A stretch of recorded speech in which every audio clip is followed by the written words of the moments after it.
I would be filthy dirty rich if I had $1 for every time someone asked me what the difference between these shoes is. First of all, for who doesn't know you, who are you and what are you doing here today? My name's Nathan, I work for Scarpa. I'm really old. I've been at Scarpa for like 25 years and I work with this really famous guy called Heinz Mariaka on these, the climbing shoes. Right, and these are the Scarpa Instincts Velcro? Yes, VS. Velcro slipper. Yeah. So not Velcro strap? No, Velcro slipper. They're a slipper with a strap. Okay, got it. Yeah, the other thing they all have in similar is they all have the same midsole. It's a 3/4 Flexan midsole. And this gives rigidity to the shoe. It gives rigidity and it controls the shape as well, because you can always flex it this way, but you can't stretch it this way. It's 1 millimeter and it gives really good support to the shoe and it goes under the upper before the tension system. The next is the bi-tension. So this starts at the tip of the Instinct and then it's stretched. And then you can see how like stubby it is. And this is why Instincts have a hell of a lot of tension in this first bit of the shoe. And this bi-tension and this midsole is across all of the Instinct range. Let's start with the orange one. All right, let's start with orange. Okay. It was the first of the Instinct VS's. It was born from the Instinct family, which was born with a lace and a slipper, not a Velcro. I've seen them a bit around, but it's way before my time. But those were like basic shoes, right? They looked really clean, okay, but actually they were complex. Right. But if you looked at them from a distance, you would think there was nothing fancy with them. Right. But actually they were pretty fancy, basically. And the Vapor and Instinct were all released in the same year. People adopted the Instinct, very, very strong.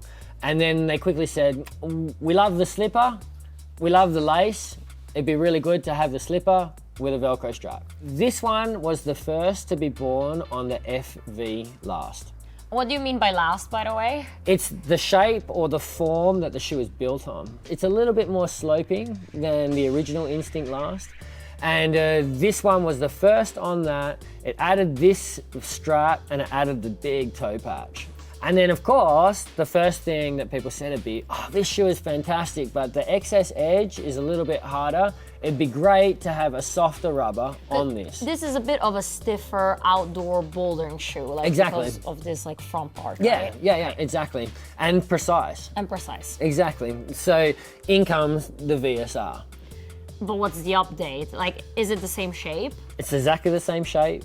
It's exactly the same shoe, except this has excess grip too, and this has excess edge. Okay. And the softer rubber sole makes the shoe a little bit softer as well. Right. So it's not just about a softer compound that's a little bit better for smearing and a little bit worse on small holes. Okay. It also makes the whole shoe a little bit softer. But then would you recommend the same size? To Exactly the same downsize size. more? Exactly the same size? Exactly the same size. I always thought like this was like the hard version and this is the soft one. No, just in the rubber. Just in the rubber. And Fine. usually a classic example for it would be like if I want to go outdoor bouldering in granite, this guy. If I want to go indoor bouldering on bigger volumes, this guy.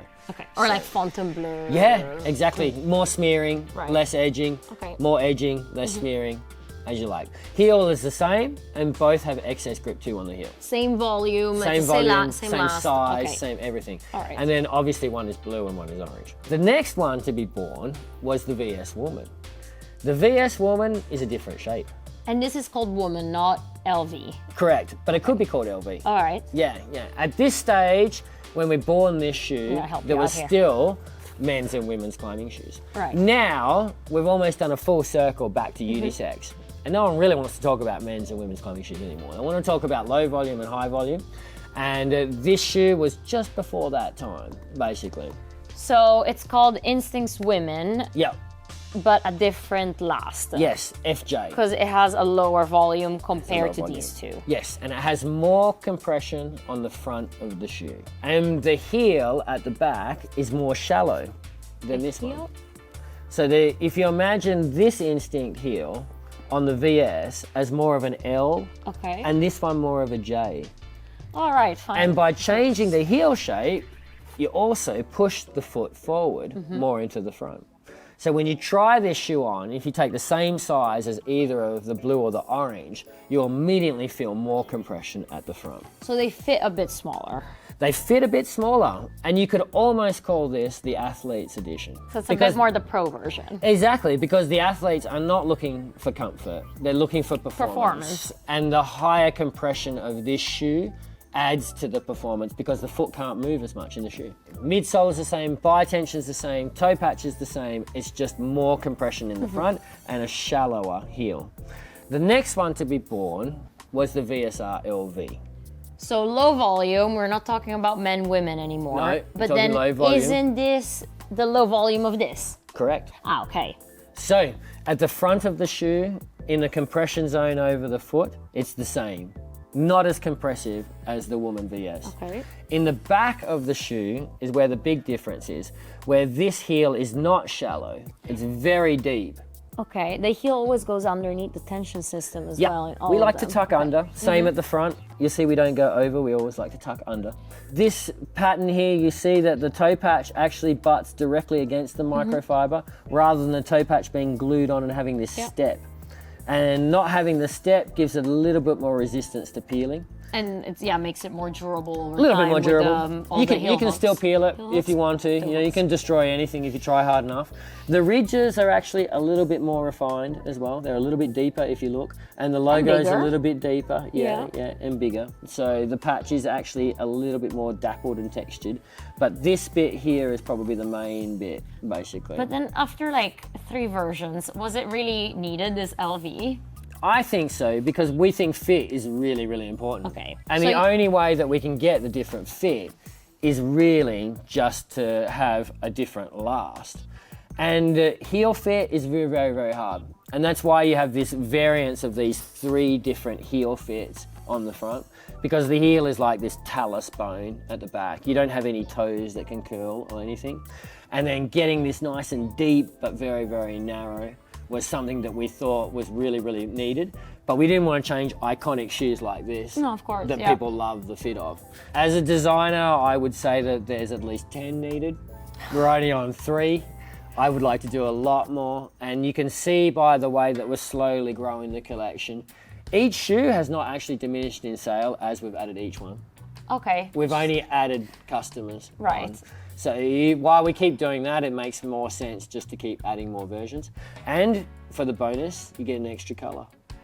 Which is amazing. No, I mean, I've got them, I love them, they look good in pictures, blah, blah, blah. They're also extremely precise. Very. Just to do a little mix and match buyer's guide, what complements what?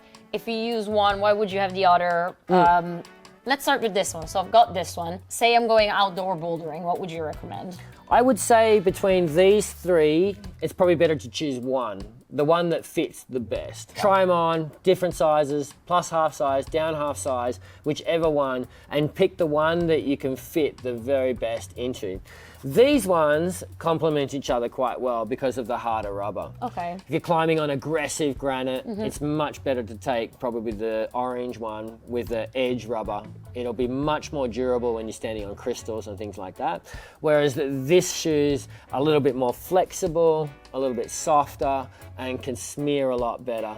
So for these 2, I would say it's really like complementary, basically. All right. Yeah. And then do those 2 complement each other? Not Or would you really. say it's another mix and match? Okay. It's really like choosing whichever one, you know, they've both got the same rubber, they've just got different heels, so it's whichever you like more. Okay. Actually, like I said, in my experience, this one tends to be really popular in the smaller sizes. Right. Because the smaller feet tend to be higher volume, so they actually like these. Okay. Actually, a lot of the smaller climbers really like the stiff shoes, Right. not the soft shoes. Yeah, just so you can get a little bit more centimeters up there. Yeah. Stand on. Because I learned that last year from your lovely wife. Yes, yeah. I was mansplaining to my wife for years that she should get a softer shoe because she's so light. And she was like, no. No, I like the stiffer shoes. And then when you step back and have a look at it, you're like, yeah, all these light people are quite short. Yeah, you do want that extra centimeter when you can get A it. centimetre's a lot. Think about extending your quick draw, how much easier it is to clip and extend your quick draw. Just a little bit more makes it a lot easier. Yeah. And having that little bit more 1 centimeter reach on vertical routes can be handy. And on overhang routes, it means that you don't have to keep quite as much tension. In terms of sizing, what would you recommend, at least as a starting point, to try them on? To try them on, usually I always start with the most common, which is one size below street shoe size. Okay. Yeah. -1. -1. And then I always tell people you should find your perfect size, then try plus half a size and plus minus size. Okay. Because then you will know it's definitely too big and it's definitely too small. Do they stretch over time? Because they're all synthetic, right? Leather base, synthetic upper. So the Leather footbed base? Okay, synthetic fine. upper. So they're about 75% synthetic. So do they stretch over time? Not really. You can get them to stretch. Everything stretches except water. I tell people when you go to the shop, buy them true to size. If you undersize them, they will stretch. If you get them true to size, they'll hold their stretch really well, and that's due to the complex upper. Okay. So all of our shoes are unlined. So they all mold to your foot, feel like a second skin, and stretch around the foot. But we design them not to stretch in length, but in width. Okay. Yeah. I think that was a cool recap. I definitely know a little bit more about the differences. Thank you for the guide. No worries. If anybody needs some climbing shoes, some Scarpa Instincts, there will be links down below to that, or come try them on in an Epic TV shop. Thank you so much, Nate. Trust your instincts. And footwork. Yeah, and footwork, exactly.